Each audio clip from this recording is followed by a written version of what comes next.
Hey there, welcome to Why We Roll, a tabletop role-playing game design podcast. We're your hosts, Chris Pickett, creator of the historical fantasy game Dance Macabre, and Wythe Marshall, creator of the political sci-fi game Stillfleet. Throughout the show, Chris and Wythe hope to amplify new creative voices. We'll chat with different TTRPG designers, focusing on the world of indie games. We take a curious approach to game design, working through a range of mechanical and narrative questions that are pertinent to many designers, players, and GMs. We hope to showcase fresh and even challenging ideas about what makes imagination-based games just so powerful. Okay, let's find out why we roll.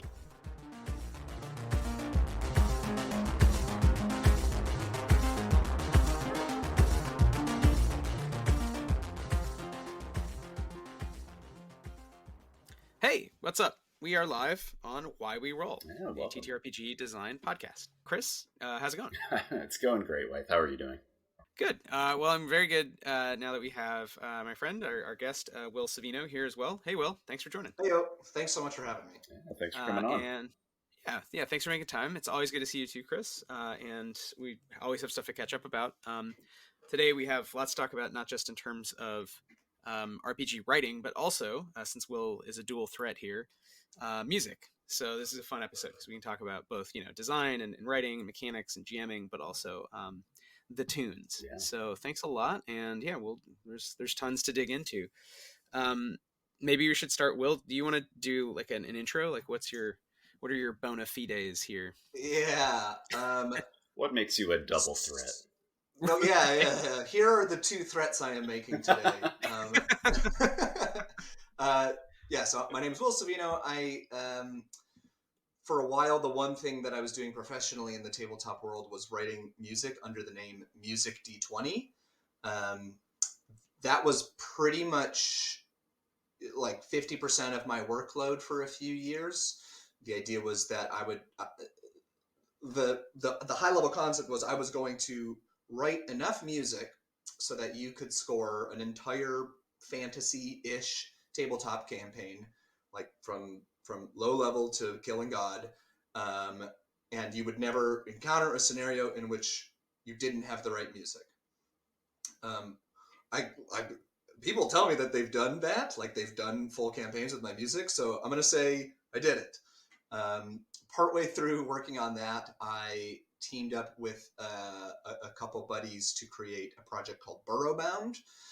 That's pretty much like 95% of my workload these days, and where I dedicate most of my tabletop efforts. Borough Bound is a project where we create system-agnostic tabletop city settings. City interpreted super broadly, basically just places where people live. So what we do with each of our settings is that we create a really big map that you can use either by printing it out, which no one does, or in a virtual tabletop. And these maps are like massive. Like when they're open, I can't have a lot of other stuff open on my computer because they're really big if you're using the full maps. They're super colorful. We release a bunch of different variants of them, so you can do like different seasons. Along with those maps, we release giant guides for each setting. So hundreds and hundreds of pages we've written, and these guides have like lore about the place, but also like what NPCs are there, art of the NPCs, descriptions of points of interest, plot hooks, rollable tables, unique mechanics, kind of weird philosophizing from me in bits of box text. So I write all that. We have a couple of incredible illustrators who handle like beautiful landscapes and NPC art, a really cool editor. And then we also release some sort of EP or album for every setting that we drop. So I think we're working on our 17th setting, something like that now. So just a whole bunch of EPs, and each one is like totally a different theme, mostly in the vaguely fantasy realm of things, but pretty wide mix. There's like Mesoamerican jungle vibes. There's right now we're working on like a cowboy western, but in hell, like canonical hell. So that one, what genre is that? Well, bro, it's cowboy in hell, right? So, more traditional fantasy stuff. It's a wide mix. So, adding to that, everything you need between killing goblins and killing God. Yeah, right? that's fantastic. Yeah. I imagine for Cowboys in Hell that it would be something like a spaghetti western, but instead of like a mouth harp or something, it's just screams in the background. It's something terrible. So, like the goal is always to make stuff that people will use in game. I mean, this is already like a weirdly big question. The idea that I try to have when I'm writing music is always like, this is a theoretical score to a theoretical scene in a theoretical campaign. As much as I enjoy writing, like, this is a theme song, like, if it doesn't really make sense as like, yeah, like a GM would actually put this on during a session, I probably try to lean to do something else. That being said, like, yeah, sometimes things get like a little gritty and like a little angular. I don't think there's any actual screams on that EP, but I've definitely used screams in other music before for sure. Nice. And yeah, spaghetti western. It's spaghetti western, but like with dissonance and spooky carnival stuff. Yeah. And a little bit more crunch. Right. Yeah, that makes sense. Do you have a favorite, or does it change all the time? Like, is there music I feel like I've talked with you about this in the past. There's stuff where you think you were more successful and stuff where you're like, I don't really listen to this one as much. But is it constantly evolving, or do you feel like there's standouts like this world I totally nailed the sound of? You know what I mean? Like, because some of them are tricky, like you're saying, like, what is the sound of hell versus like goblin flute music or whatever? I mean, it's weird because like I feel like the more specific the setting is, the more successful it feels to nail, right? Like we have one setting that's basically just like, I mean, the lore of it's more complicated, but the aesthetic of it is like Renaissance European. And I went to school for music. I can make like Renaissance European music. Like that was my training. So there's not really like a translation thing going on there. And like I got that. That's the EP Crabwell. It's our most popular music, for better or for worse. And it's, here's some counterpoint, here's some lyres and lutes and, little old recorders and stuff, and that's accurate, and I nailed it. But it doesn't feel as good as having, I think I nailed, we have a flying goblin, we call it diesel punk setting, group jit, which we did a Stillfleet crossover with, which was super fun. And that one, like I feel like I got that. I feel like I could get in the head of like a goblin in the sky. So that one was definitely more satisfying to nail because it's more niche, it's more nuanced, right? Yeah. I was gonna say, I was looking at Grook Jit before that's the one. before we hopped on. I mean, it's a really cool setting. I'm just like looking at kind of the bit that you have on your website about it, but it's a really interesting setting, and I love the names of some of the tracks that you have on here. Like Claim the Fire is the first track. That feels goblin-y. Yeah, it feels very goblin-y. Horde Breaker, that's amazing. I also think all your names are pretty good, Will. Not to just be like fanboyish, but I mean, I feel like you have the same impulse I do, which is not like very, very straightforward short names, but kind of longer, poetic, evocative. Like you kind of have names where you want to lean in and scratch your head and be like, what is that? Like I want to know the context of the scene that produced this like rando phrase from the middle of a sentence, I think names are important. Yeah. I mean, it's a bit of both, really, because so much of I know that overwhelmingly the people who listen to my music aren't like, hey, I have data for this, right? People who listen to Will Savino tracks are overwhelmingly not playing like, oh, I'm playing the canonical version of Groot Jit Jit. I've got the guide open on my iPad, and I've got all the NPC art, and I'm playing in Foundry Virtual Tabletop, and I've got all the tokens, and I press play on the playlist, and I just let it work. Overwhelmingly, like that's not how people listen to my music. They just put on a playlist on Spotify, right, and then they don't look at the track names. So that's annoying. I mean, it's not annoying. It's like fine. Like that's how people listen to music, and that's fine. But for those people who are like looking for the right track, and then who are probably like I feel like this is not tooting my own horn. Like they're not people who have professionally scored stuff before. When you're a GM and you're deciding what music to play, like you are stepping into the shoes of like a music supervisor or something. If it were the equivalent of like, working on a movie or something. Like there is a scene, that you have helped to create and that you're collaborating with your players on, but you, usually the GM, but sometimes a player, have to decide what music is going to encapsulate that scene, or maybe like direct the energy of the party, or maybe like represent something aesthetically about the setting. And that's hard. Like, even when it's just like, I'll do tavern music, bro, like a tavern can sound like a million different things, right? So I think Jack titles help with that. Not to give a really long answer to something that wasn't a question. No, I think that makes a lot of sense. It's called a conversation, Will. Yeah, it's easier. It's easier for Borough Bound as well, because we can just like, I also write the setting guides. So worst comes to worst, I'll just pick a proper noun, right? Right, right. Just like grab some stuff that's like in the setting, like some NPC that this music is supposed to in some way represent or accompany. Like roughly matches that and sounds weird enough anyway. Yeah, exactly. Yeah, I mean, and some of it. Oh, go. Yeah, go ahead. I was gonna say, for me, like, Wythe knows this about me. I probably talk about it too much. I love dungeon synth. Like, I'm a huge dungeon synth fan, and one of the things that I really love about finding new dungeon synth tracks is the naming conventions. Like, I think there's a Hole Dweller track that's titled "Under the Long Bough I Smoke My Pipe" or something like that. It's just like it has this way of like evoking the feeling of the song before you even start listening to it. So you do have this point of entry and being like, okay, this is going to be like a chill song instead of like a hell cowboy dungeon kind of thing.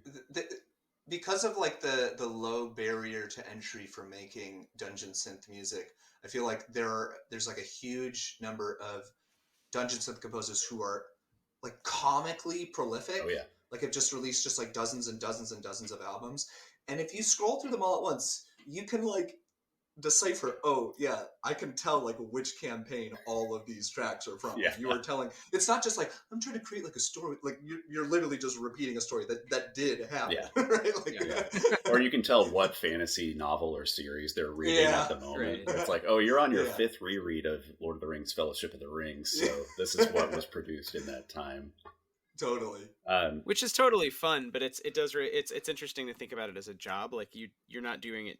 I mean, maybe many dungeon synth people are also pros, but I imagine some of it's like a hobbyism thing. You know, they're like taking their campaign, their experience, and like, you know, regurgitating it in a new form in art, which like we've probably all done to some degree, drawing your PC, or you know what I mean. Like even the map, I like making the maps. I don't think I can draw people that well, but I think I can like mess with Photoshop. But I've never tried to make like music for my personal games. I've certainly never thought about like if I was professionally doing the soundtracks. Like we worked, you know, like I asked you about like making music for Stillfleet, and that was really interesting to think about. And the same with like Sam Tyndall and the other artists who are involved. Like, what does that sound like? And you do this every month, so I don't know. Is part of what keeps it fresh the genre mixing that you're talking about? Like, okay, it's cowboys, but it's also hell, or you know what I mean? Like, do you have a lot of ideas in your head for like how to keep it interesting and not, you know, regurgitational? If that's a word. Yeah, I mean I mean, like circling back to just like the whole point of this show, like the thing that makes it interesting, instead of just being like, I go to work, I come and sit in this chair and make music every day.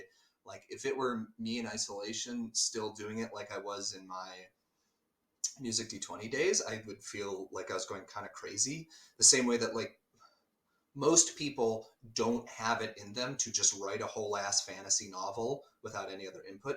It's specifically the collaborative element that makes this doable for me. Like Borough Bound is a team of, so James, our primary map maker, he's full-time with this. I'm full-time with this. We have 10 contractors, some of who are pretty close to full-time. But like that's a team of 12 making all this weird stuff.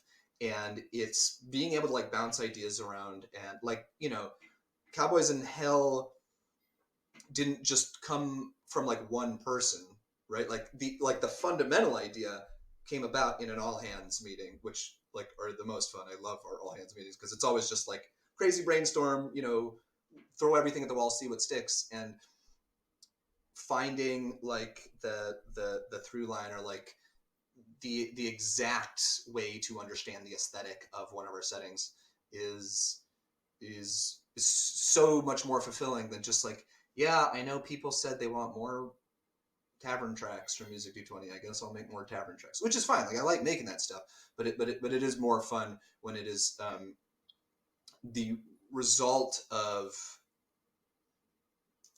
it's just a more interesting process when there's more people involved. Mm-hmm. Just like in a vacuum, it's you will get more interesting ideas when two people are synthesizing as opposed to just like one guy being like, I don't know, underwater,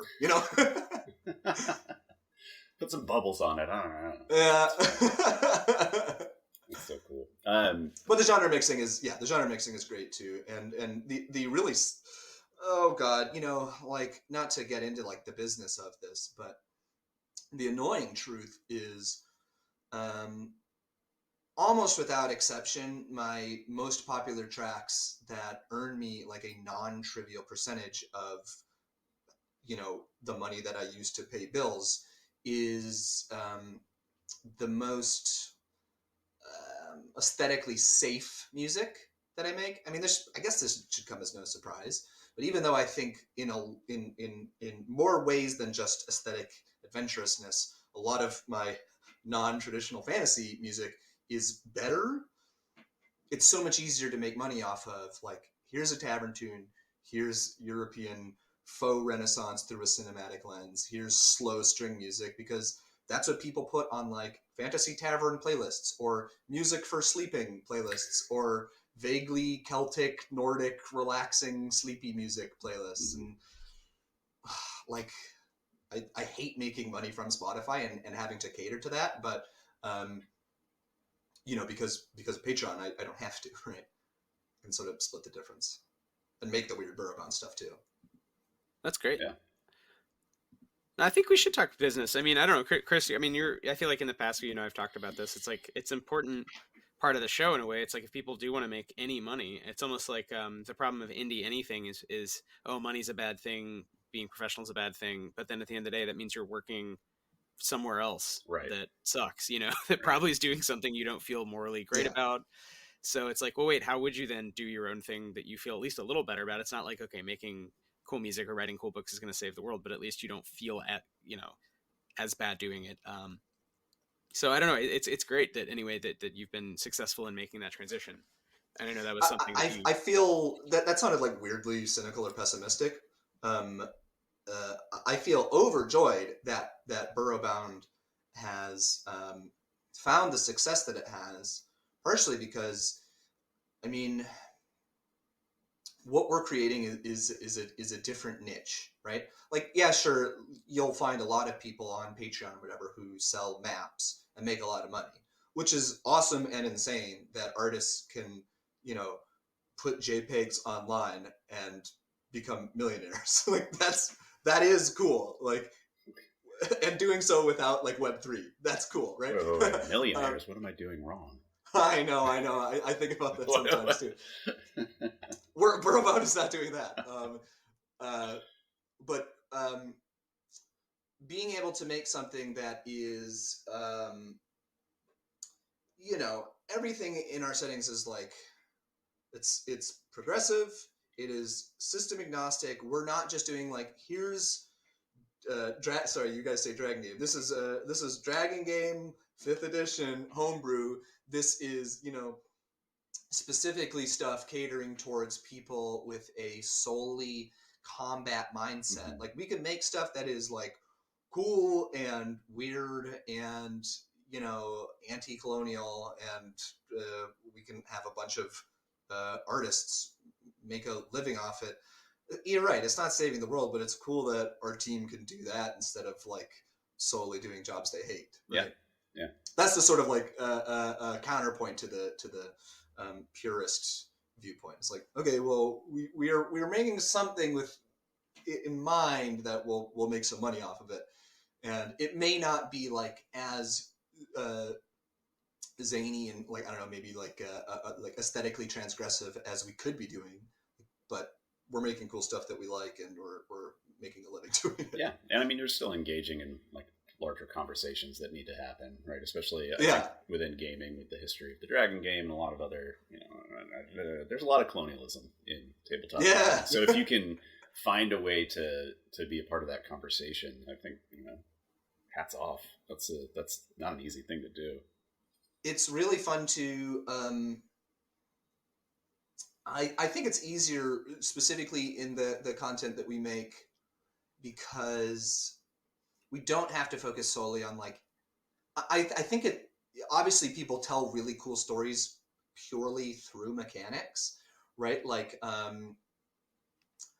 mean, Stillfleet is great about this, about the way that like mechanics represent narrative ideas, but when you don't even know what system people are going to use to engage with your setting, the way you talk to GMs in the text gets to be a little more wishy-washy. You're not just saying, yeah, roll these dice. You have to say, when translating this setting to the system of your choice, perhaps consider, and then in that perhaps consider part, you get to be like, hey, like, if the players don't try to save the slave NPCs in this setting, like, your players are bad, and you should, one, like, obviously punish them in some way, like, narratively and mechanically, and also, like, just get different friends to play games with. Like, if your friends, like in a fantasy game encounter slaves, and they're like, okay, like, bro, like, just free the slaves. It's a game. Like, it's the one time where it's that's easy comparative. There's a text box that just says reconsider your life choices.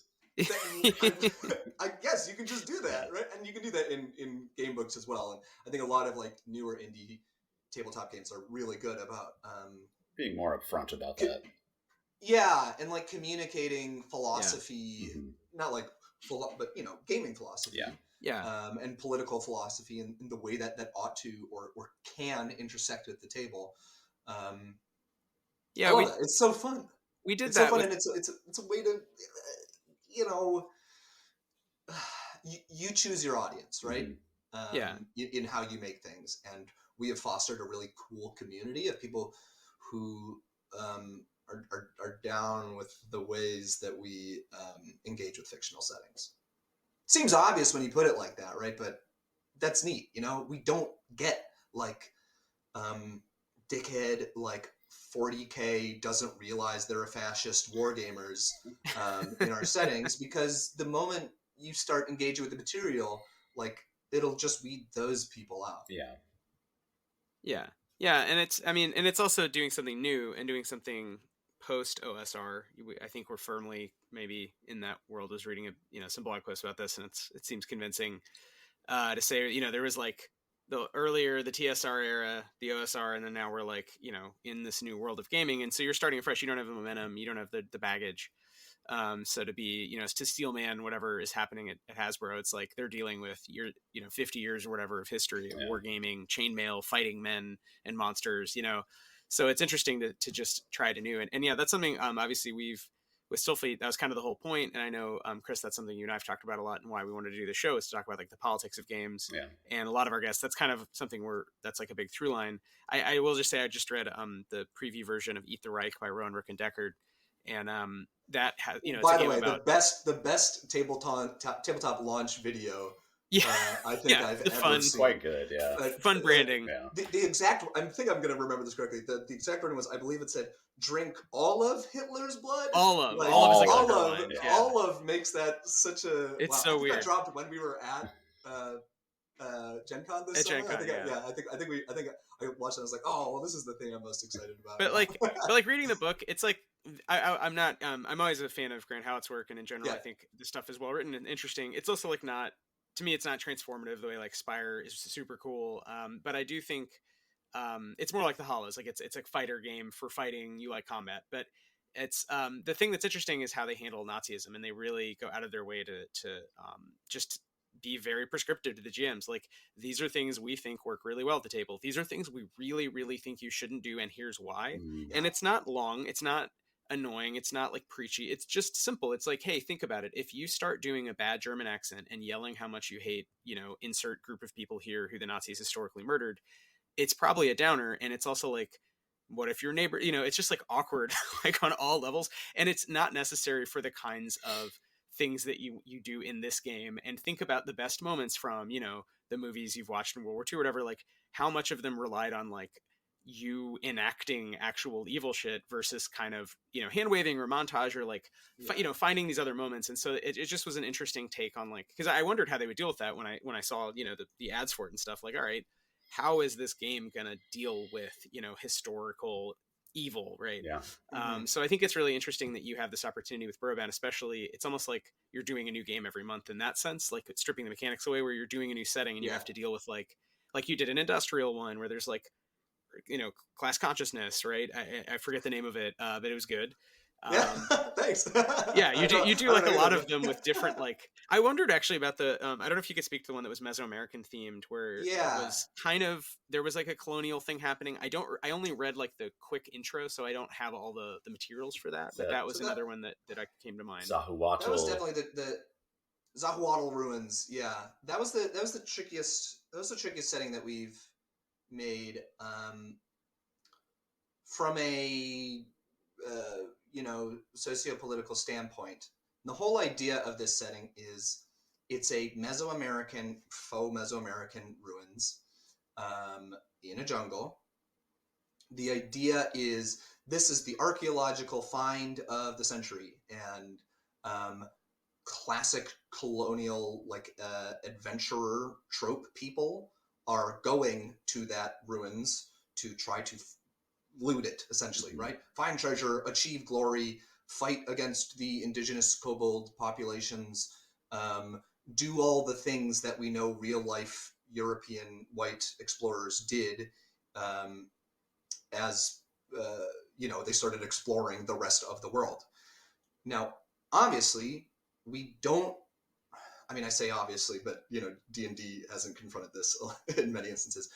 That's like a really ugly trope the moment you start dealing with actual populations, right? Like dungeon delving is one of my favorite parts of tabletop gaming. I really like that. I like designing dungeons. I like just the experience of like the pacing of, you know, the 5-room dungeon, right? Like I like that archetype, but I think it's always important to confront the context of that.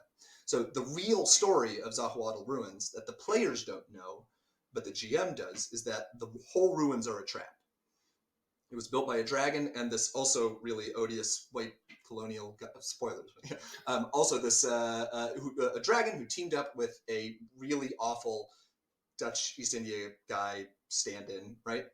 And the two of them built this specifically as a way to lure in colonizers and make it look like, oh, it's actually a really easy dungeon and it's filled with good loot and it's easy so presumably your players who are not thinking too carefully yet loot it, probably engage in some really deceptively easy combat, and then once there's like the dungeon hits a breaking point, the dragon and all these kobolds and all these mimics turn the tables on the players and all of the NPCs, and they're like, haha, you idiots, we're actually very powerful and now you're all going to suffer. We are fighting back against colonizers. And if that's the whole punchline to the adventure, I think it works, kind of. Like, oh, okay, so all the colonizers had their comeuppance and a dragon killed them, and this is a pretty violent but like okay anti-colonial story.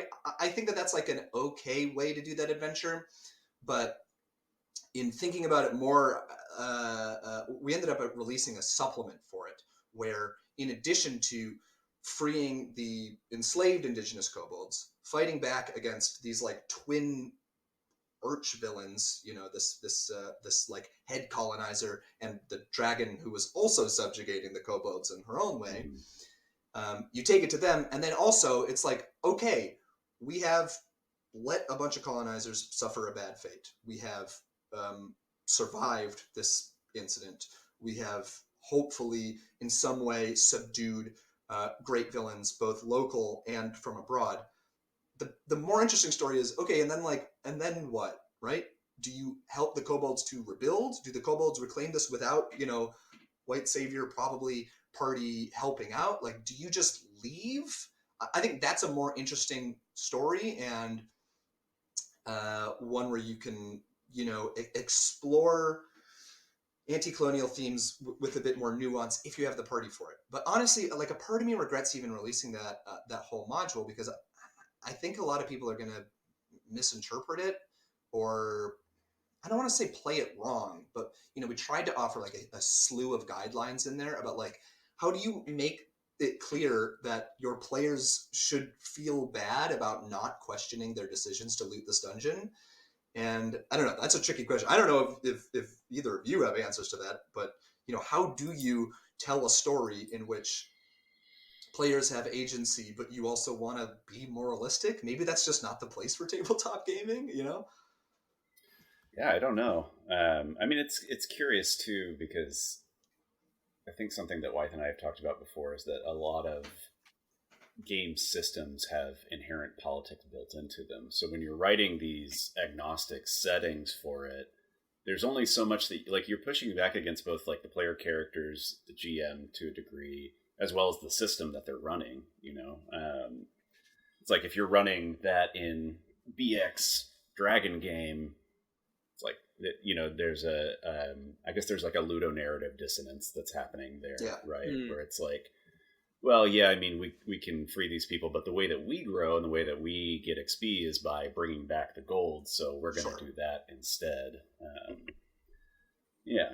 You'd have to hack, if you're talking about OSR Dragon game where it's gold focused, you'd have to hack it more, whereas with like 5e, that is one difference. You wouldn't have to hack it as much because you could tie experience points to good deeds. I literally don't know a single person. I know a lot of people who play 5e. I don't know anyone who uses like traditional XP calculations. It's all just milestone, because they all learned by listening to actual play podcasts. Yeah. None of them are fucking counting XP. It's always just like, we hit a good breaking point and you're back at a tavern. Now you level up. Yeah, you gain a level. I mean, that's how we did it as kids, because it was annoying. Yeah. Like, it pretty quickly was like, oh, why are we tracking all these numbers? Trying to do it again more recently, like early pandemic, it was super not fun. It was like, the milestones is the way to go. Milestones are better, yeah. But yeah, there's like levels of it's a spectrum, and I think it's a question of I was just talking to a friend who's native, who's run Coyote and Crow, and was thinking about writing something for it. And it's interesting to think about how like that was something that came up when he ran it with players who were not native, and they felt like, oh, am I sort of allowed to play this game, or like how do I approach it? Yeah. And I wonder that with the scenario you're describing too, where like what is the role the player's imagining, and this gets to kind of eat the Reich as well, where it's like you're specifically playing monstrous bad guy, like super soldier mercenaries who are only there to do combat, which is very old school D&D, right? You're just doing the combat parts, but you're fighting Nazis, you're fighting Hitler. So it's kind of Inglourious Bastards, right? It's the Suicide Squad idea, which very much Stillfleet also kind of does. It's like you're only really doing the like elite mercenary exploration, space adventure, expanse stuff, but with a wink and a nod, and the idea that somehow you're going to eventually screw over the company that's hired you. Yeah. But hey, that's like a super, super specific constraint. So given, I mean, you've made Will a very specific constraint with this whole like, oh, but actually it's a gotcha with the dragon. I mean, it's kind of fun in that way. Like how specific can you get?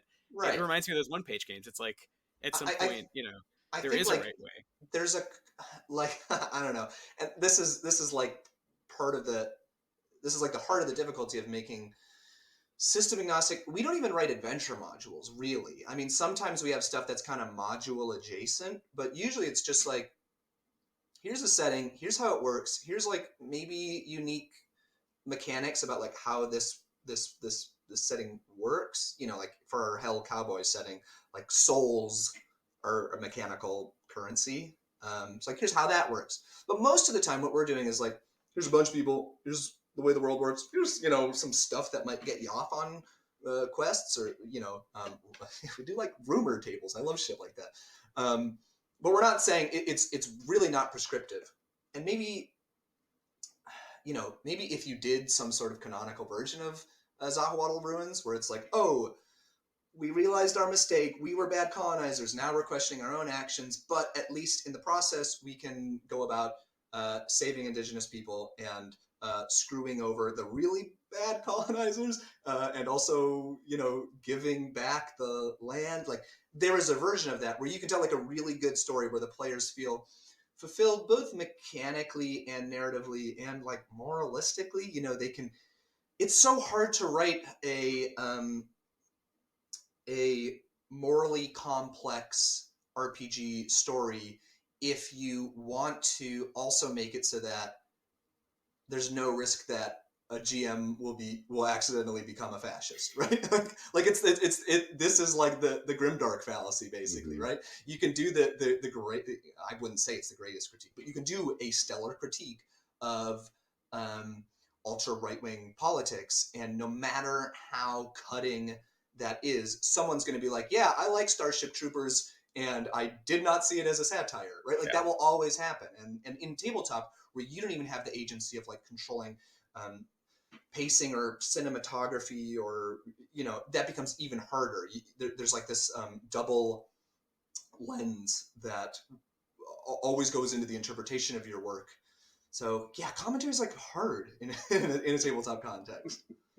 I'm sure people play Stillfleet. Like I said, you choose your audience. I think most of the people who stumble upon Stillfleet have figured out, like, oh, I get it. Like, it's anti-capitalism in space. And I mean, not that it's just that, but it's that. I'm sure there are people now already who misconstrue that. And are you causing legitimate harm by doing that as a game creator?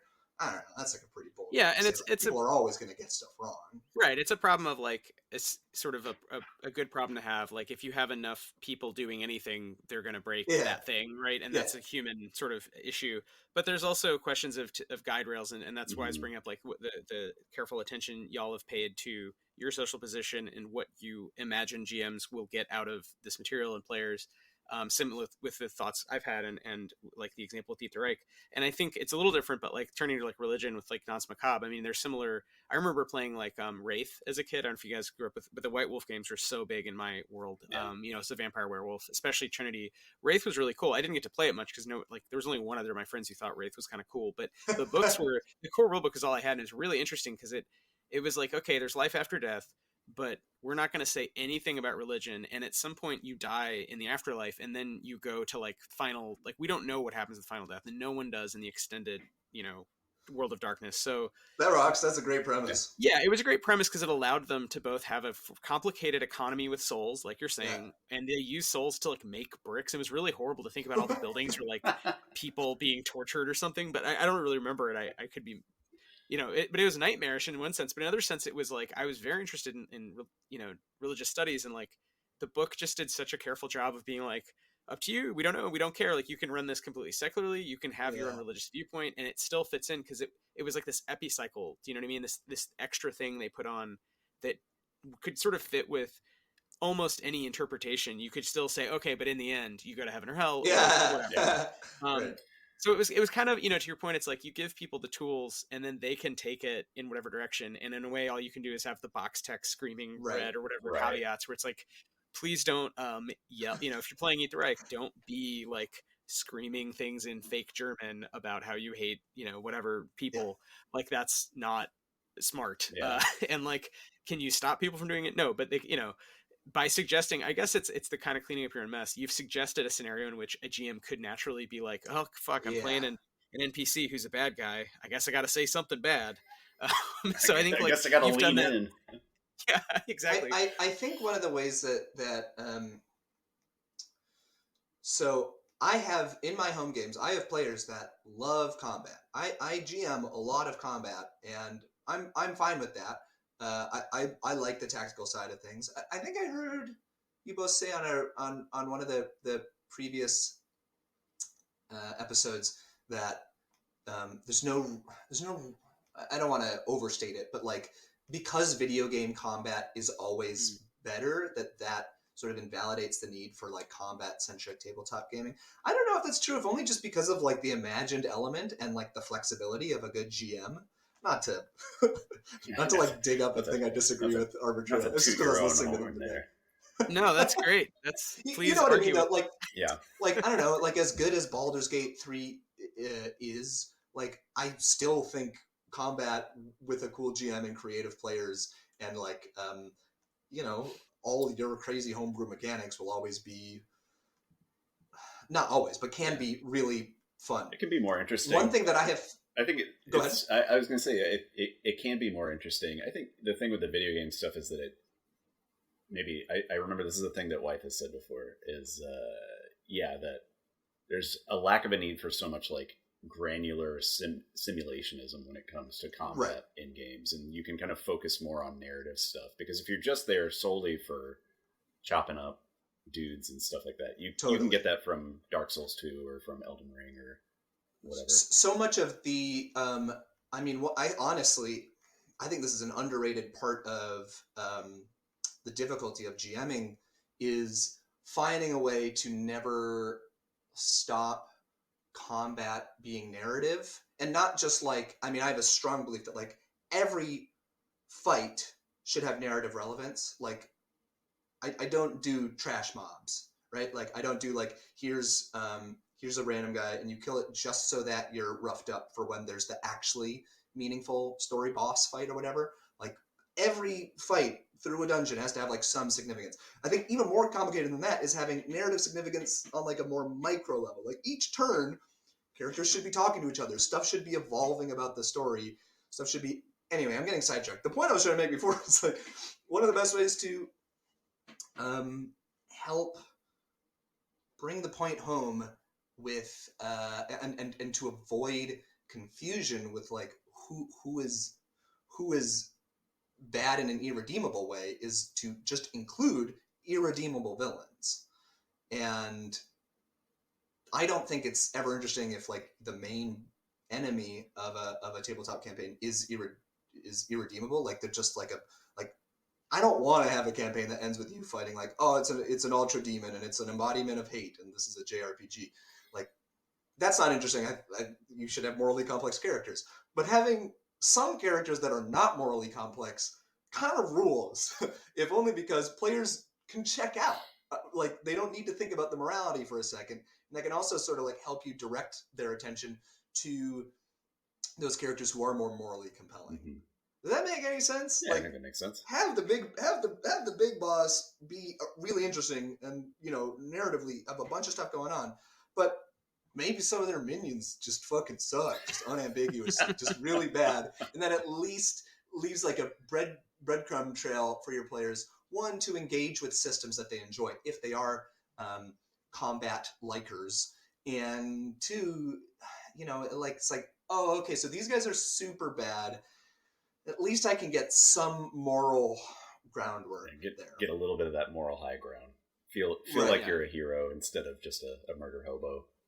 Right, yeah. Is that something that y'all think about with Borough Bound, like when you're writing the settings and things like that? I know that you write some NPCs. Is that something that you seed into it? Yeah, absolutely. And that was one of the ways that I think we were successful with Sahuatl Ruins. Not just to harp on that one, but there is not like a colonizer guy who you're going to be like, this guy's just a real stand-up citizen, Like all of them are like, you are here to do looting. You are a brigand intruding on indigenous land. They have interesting things about them, and for various reasons, your players will probably want to interact with them in ways beyond just like, I sentence you to death, right? But that is one of those ways that you can like point people to not the correct answer, because correct answer, that's not a tabletop way of thinking about the world, right? But you don't want to railroad it too much, right? Just to get your players on a path where they're not going to be making mistakes, where they're like, oh my god, I just did a genocide like in a tabletop game. Wait a second, like no one's going to feel good after doing that. Like even if it's like, haha, you didn't foresee all of the consequences of your actions when you touched the magical MacGuffin and you genocided by mistake. I think I've unfortunately played with people in my past who would feel fine with that happening. Right. So, and like, but that's the point, right? So I don't want to be like, only the good little boys and girls are allowed to, feel like they've won this campaign. Sure. But I do think that we, as game creators who have a more bird's eye view of the sorts of ways that people are going to be interacting with our content, I do think we have some responsibility to find innovative ways to encourage GMs to create scenarios in which players are more likely to think critically about the consequences of their actions. Yeah, there we go. That's it, right? Like it would be good if people thought about what they did. Yeah. And we should try to make that happen. I think that setting up ways in which that conversation can happen through the game text, through the setting text, whatever. I mean, I think that I don't want to say it's the best you can do, but it seems like a step in the right direction, is like finding ways to engage in critical thinking while you're engaging in the product itself. Yeah. Here's a dumb one. I'm currently running a campaign. Just like, let's make it really simple. I'm currently running a campaign. Like my main, we meet weekly. It's 3 hours a week with my good friends. We're doing a campaign in a frontier setting. There's a bit of hex crawl. I'm borrowing a lot from Blades in the Dark and Wanderhome for mechanics. I'm really enjoying the campaign. We have a system where like you get tokens and you can exchange the tokens for stuff. Like either I get to declare what this hex tile includes, or I get to just name a trait of this NPC we've just met, or I get to do a Blades in the Dark-esque flashback.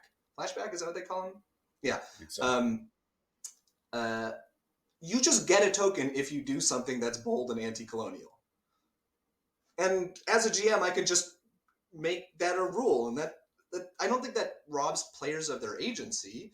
Like they agreed, like this is the vibe of the campaign we want to play, and just having a built-in narrative mechanical way of getting people to at least push the narrative in directions that are both interesting and like politically good. I don't see a problem with that. Yeah, and I mean a lot of I feel like also in the long-standing game we've been playing of Stillfleet, it's like a lot of it's come down to not railroading you have to do X, Y, or Z, but presenting choices where it's not immediately apparent, within the system you're stuck in, what you should quote unquote do. Right.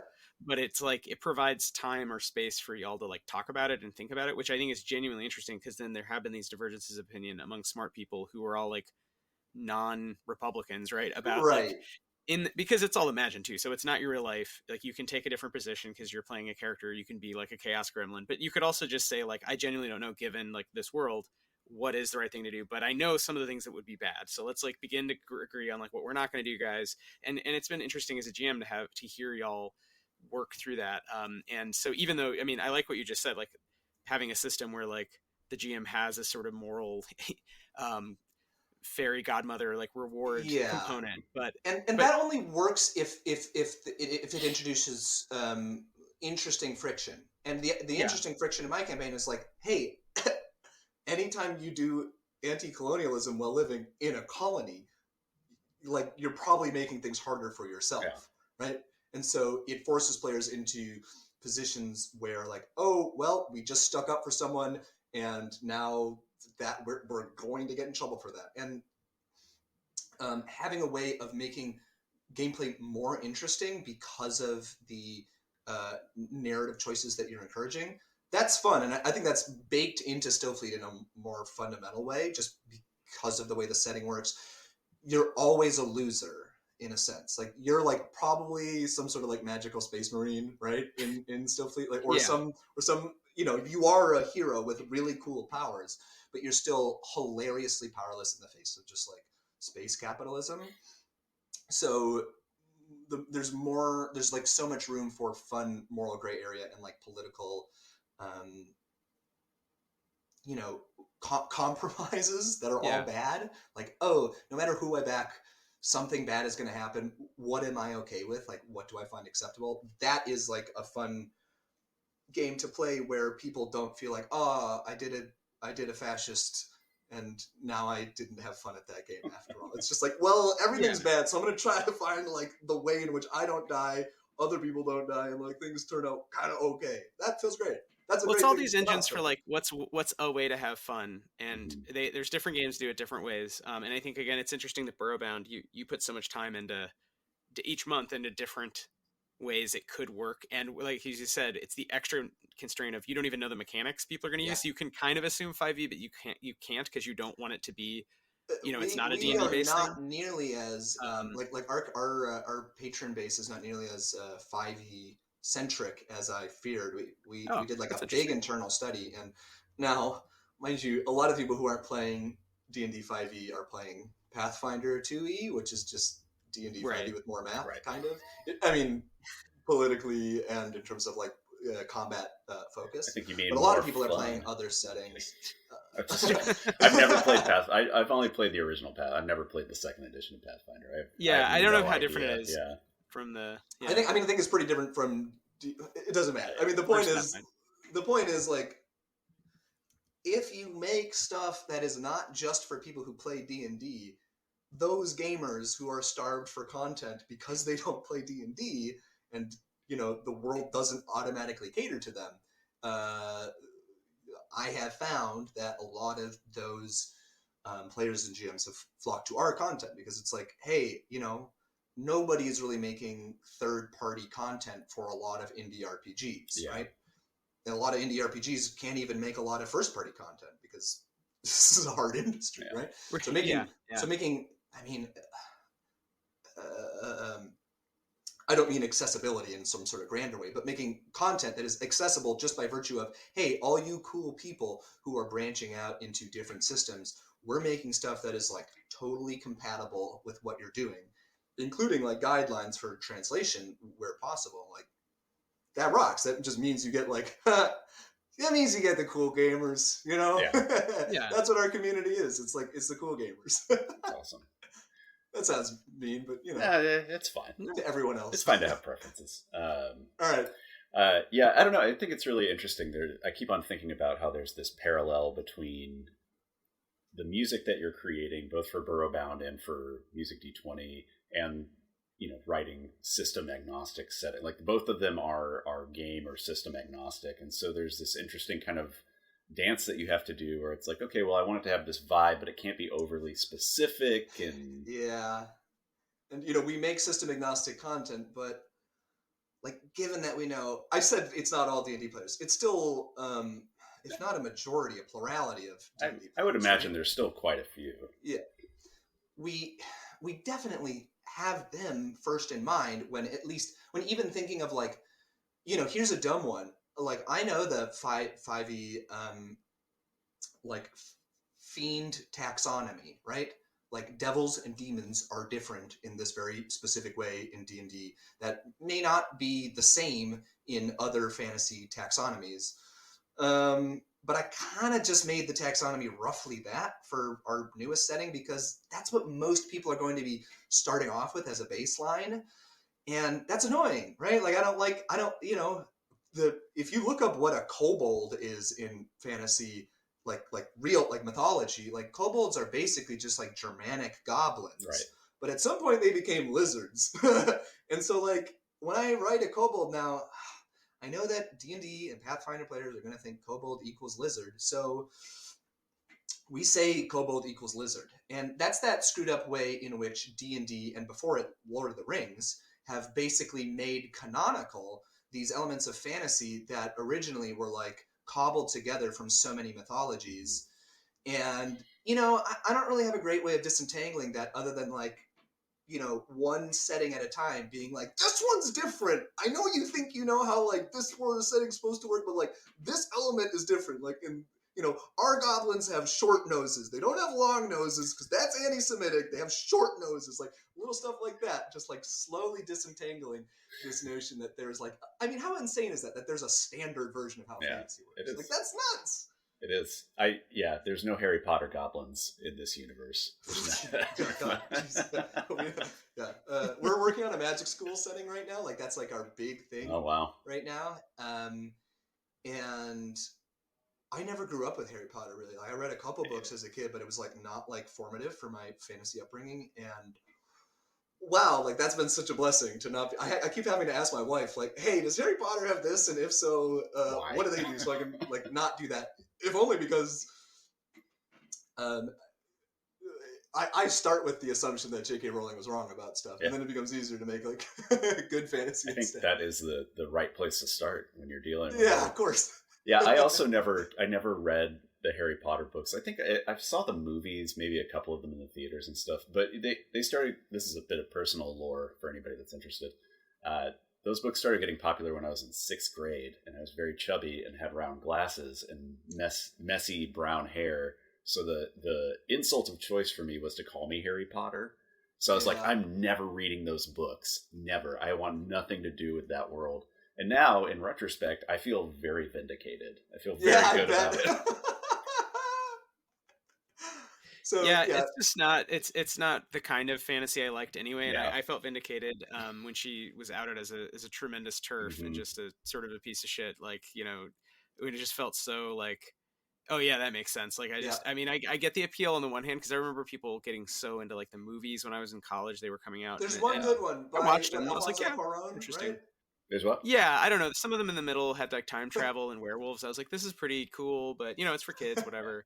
But I looked at the books and I thought the writing was just really puerile. It was just not good. And so people would always defend it. And then later she just was obviously horrible. And I was like, this is great. Now I don't have to care about this ever again, except Will, you're going to make this whole, you know, it's Harry Potter, but not setting. Well, so what's great is it's so not, I mean, it's such a weird setting. It's like the setting it's a magic school, but it's at the edge of the world, interpreted like literally, like at the edge of campus, there's just like the abyss of space. And my college had that. The space abyss. Oh, dude. No. It's like, it's so, because you know, you just decide, hey, I'm gonna choose which baggage I take with me, right? In terms of fantasy. Yeah. We've had to sort of play, take a devil's bargain and assume that a lot of our players are going to be D&D people and start with the assumption that, yeah, we're just going to accept some of that D&D stuff as vaguely canonical. But other stuff we get to choose because it's system agnostic. We get to say like, hey, in our setting, it's this. In your setting, you can use our version of, you know, canon fantasy, or you can use your own thing. And that's a blessing because ultimately 99% of the way anyone uses any tabletop resource, even systems, is they're going to pick and choose what they're going to use, right? Yeah, absolutely. And this is the lamest shit I'll say today, and I think we're approaching Wythe's Heart Out, so like maybe we can leave with this. Say some lame stuff. What I always say with Borough Bound is we offer a buffet of inspiration. Which is lame as hell. But the idea is like, but that's like every tabletop resource, right? We're giving you a lot of ideas. We're giving you a lot of music. You can pick and choose. You're still like, I do know people who only use Will Savino music to score their sessions, which like, I mean, if I were someone else, I wouldn't want that, right? You should be getting music from a lot of different sources because that's more interesting. Yeah. But you can. And but also stream Will Savino's music so that he gets royalties and... But, you know, it's always more interesting if you decide what you're going to take and what you're going to leave behind. And all we can do as creators is like try to create the cool stuff that people want to pick and choose from. And I feel really blessed to be in a situation where I get to make stuff and make bold choices where I'm not feeling constricted by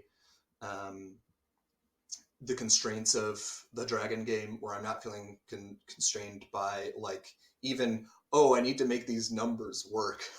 Like I don't even need to balance encounters, you know? Must be nice. It is. It sure is. Yeah. So I don't know that. I guess leave that as a pitch for like, you don't have to. Tabletop is freeform, right? I don't even play a system. I haven't built a system, but I just grab and choose stuff from the stuff that I like, and that's more fun. Yeah, that's awesome. Well, I mean, we could talk all day. I mean, if y'all want to keep talking, we could keep talking. Just invite me back for a future YB roll, and don't make this a limited series. Make it a permanent fixture.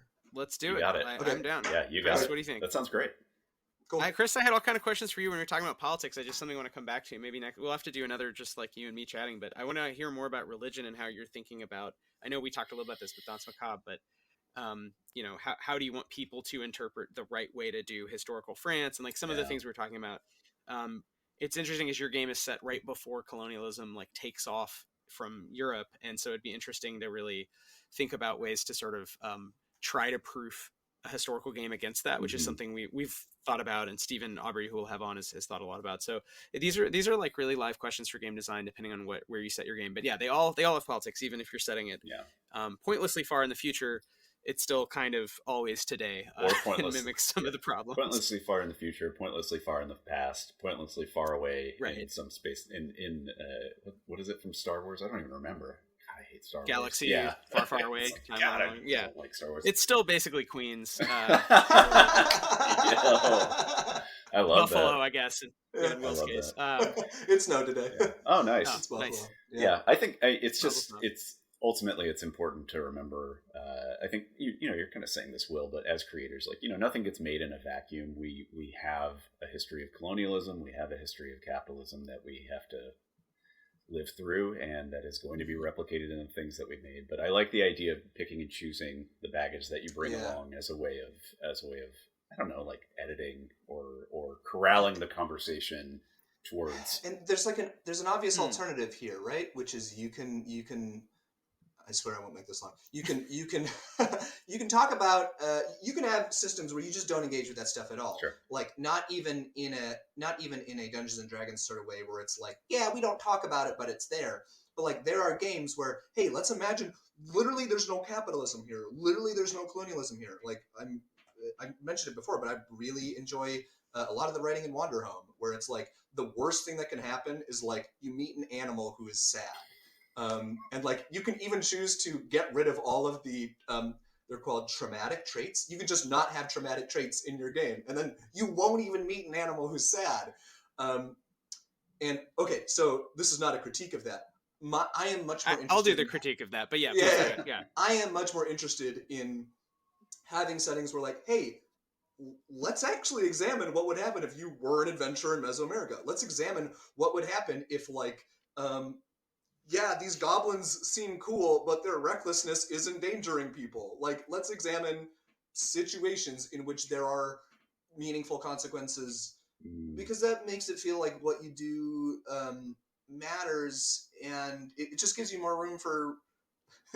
This is so obvious. It gives you more room for, like, interesting role play. Yeah, even and just because in real life... the possibility of, like, getting things wrong. Yeah.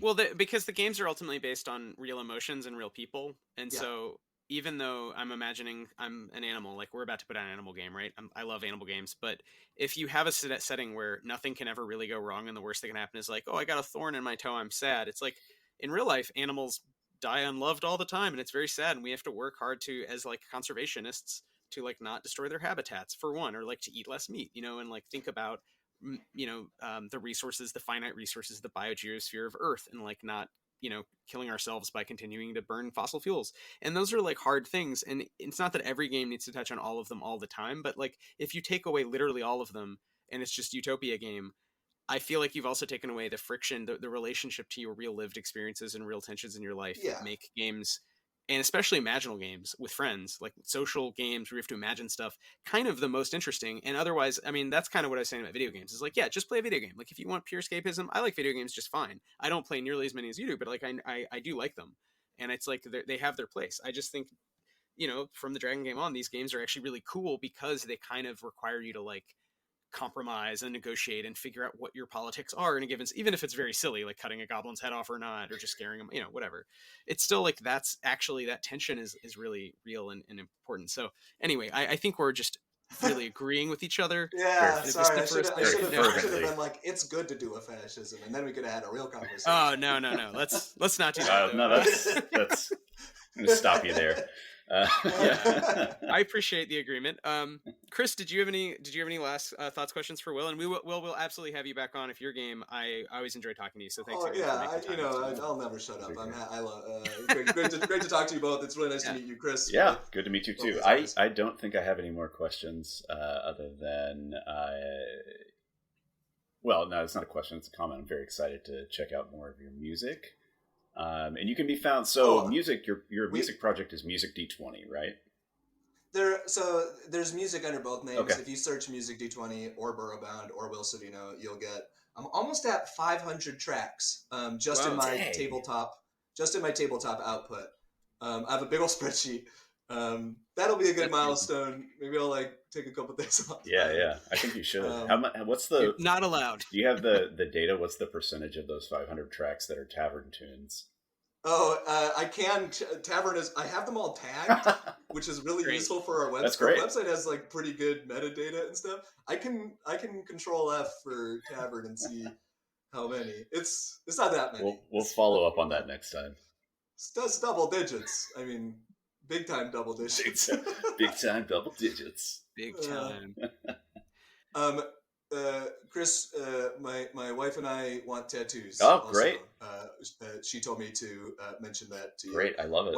Wythe was showing off your work when we were at Gen Con, and yeah, so that'll be a conversation for another time. Sometime when we're in New York. Come on down to Brooklyn anytime. Yeah, or we'll go up to Buffalo. We'll have to do like a Why We Roll get together. I definitely think we should do one in Brooklyn for sure. So, yeah. But yeah, we might have to also do, finally, I got to check out Buffalo. I've heard such great things. All right. Well, thanks a lot, Will. And yeah, I mean, we could, again, there's so many topics we just scraped on, but I really appreciate you went really deep. And yeah, I do really like your work, both musically and as a writer and game designer. So everyone should check out Borough Bound. Y'all have a Patreon, but you can also just Google it, I think, right? Boroughbound.com is finally good. There you go. Got it. You don't have the Twitter, but you have the URL. Yeah. And of course, check out Music D20, or again, a lot of music's on Borough Bound. So Will is relatively easy to find. And any last thoughts? Any last words, Will, before we close the stream? A buffet of inspiration. That's it. That's great. It's going to cut straight to the outro music after you say that. Thank you, ladies and gentlemen, Sam Tyndall. Oh, that's right. Yes. I will just add, Will and I collaborated on, it was really mostly Will's work, because obviously there's a Borough Bound setting that was very spooky. We're recording this on actual Halloween. It's called Sitwin, so the episode will come out later, but I translated it Will and I translated it into the Grit system. So the system that underpins Stillfleet and Sunrise Kingdom and Blister Critters. And that's just a standalone fantasy horror, game you can play with a bunch of pre-gens, and it's very spooky. So I just want to shout out one of the many, many cool things you've done, and it was nice to collaborate with you very directly on that. It's very funny to hear Chris describe Dance Macabre as a Souls-like, because this adventure, Sitwin Barrow, that I worked on with Wythe, is a roguelite. If you ever wanted to play a roguelite in a tabletop setting, that's what we made for Halloween 2022, and we released the Grit system remix a couple weeks ago. Yeah, this is great. I love it. I think we're gonna still play test that with. We're still gonna play it. Yeah, we're gonna right. Yeah, we're gonna play it next week, I think. Finally, Dope. Which is much delayed. Anyway, cool. All right, y'all. Thanks a lot. This is Why We Roll, and I'm gonna click end stream. Yeah. Thanks for joining us.